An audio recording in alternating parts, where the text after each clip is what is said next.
Rooksby, have you thought any more about the room? I've thought about it, yes. And you said you'd consider me. Did I?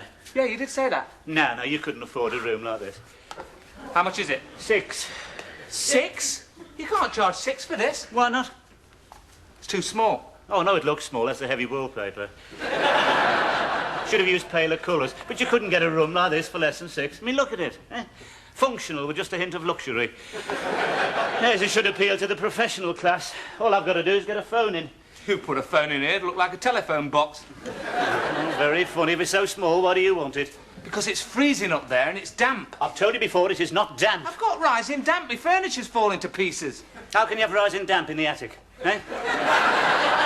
If you're higher than the crows up there, should be very healthy, like Switzerland.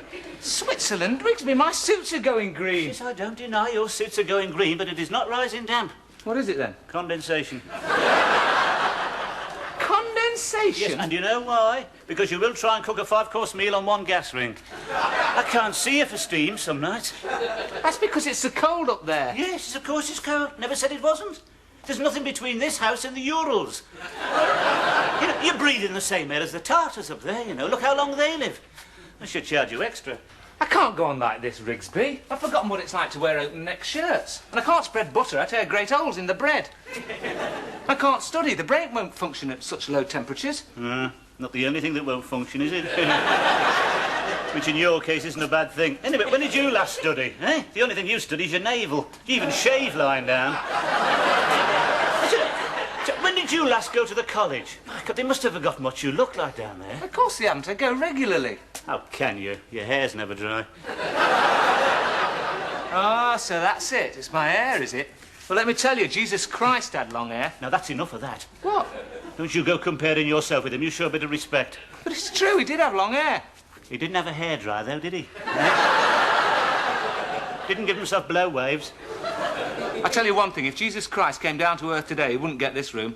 Well, not? Well, for one thing, he'd have to have his hair cut, and for another thing, he couldn't afford it. Oh, very funny. Anyway, this room contains my own personal property, you see. Most of this furniture belonged to my father. He died on that settee. So? So, it's a question of respecting his memory. I'll respect his memory. No, you don't understand. He was a man of very high principles. Do you know, he once got off a bus rather than sit against a woman with bare arms. That's the sort of man he was. What's that got to do with it? So how's he going to feel when the 1974 Sex Olympics start on that settee? I can't get a woman to come back here, Rooksby. I've tried to take one look at that place and remember a previous appointment. I know, I've told you. Get it cut, get it cut. It might improve your chances if you didn't look so much like Rasputin. No, I don't believe it, Rooksby. You're so narrow-minded. Just because I've got long hair is no reason to dislike me. Do you know, I think you only grew your hair long so as you could say that's why people disliked you. I think they disliked you before.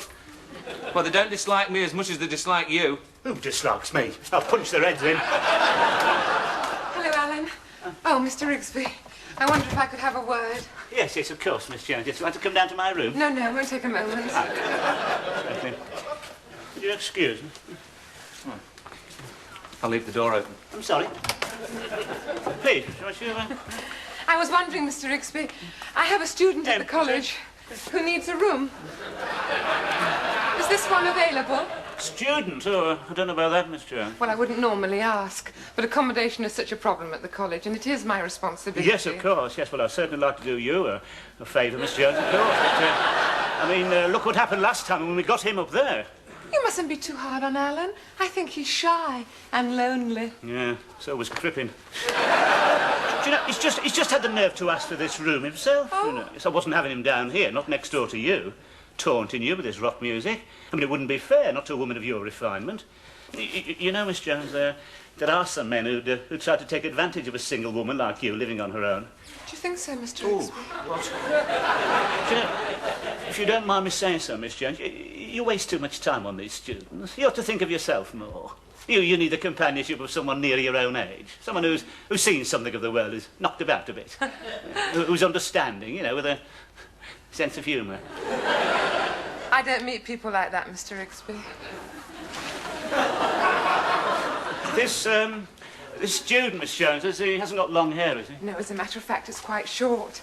Mr. Smith is rather aristocratic. Oh, aristocratic. Smith. Yeah. And I must say, he seems a perfect gentleman. Oh, well, it's a long time since we had one of those round here. And he's very conscientious and hard-working. Ah. In fact, Mr. Smith is a very mature student. Ah. He a friend of yours, is he? No, I've only met him briefly. Oh. I do appreciate this, Mr. Rooksby. Oh, well, anything for you, Miss Jones, as you know. How much is the rent? Oh, should we say £4? Well, that sounds very reasonable. Oh, at all. Thank you very much, Oh, Mr. Rooksby. anything else, any time. Hey, Vienna, hey. I think I did myself a bit of good there.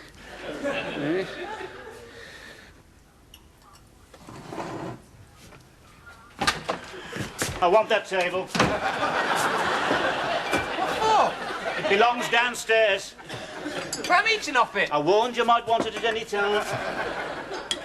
Can't you wait till I've finished? Look, I can't wait for you to stop eating, mate. Life's too short. Come on. I have to eat, Rooksby, in order to keep warm.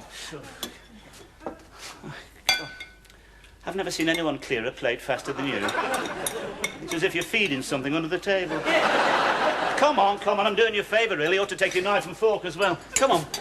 I'll be careful, you'll spill it. God, what a mess. You're not cooking these dried peas again, are you? What's wrong with that? They get everywhere. They come drumming down the stairs like grape shot. It's all right for you. You'd have to clean them up. Come on. I've got to get on. Come on. Why are you in such a hurry? I've got a gentleman coming. Oh, what? A gentleman. What's he coming for? As a matter of fact, he's coming for the room. Ah, so that's it. Yes, that's it. Well, he won't stay. Oh, yes, he will. Just as long as you keep away from him. You're not getting that room, all What right? do you mean? Don't think I don't know why the last one left. He went for a cheaper room. No, he didn't. He left because he found a jar marked diphtheria germs in his bed. Now, you keep away from him. Right, let's have that table. Come on. What about my friend? Been looking forward to a meal. He hasn't had one for weeks. Where did that come from? Why, don't you recognise him, Rooksby? He's the fellow that had the room before me. He's the one who was complaining about the cold. Look, shake hands with Mr. Rooksby. Get him out of here.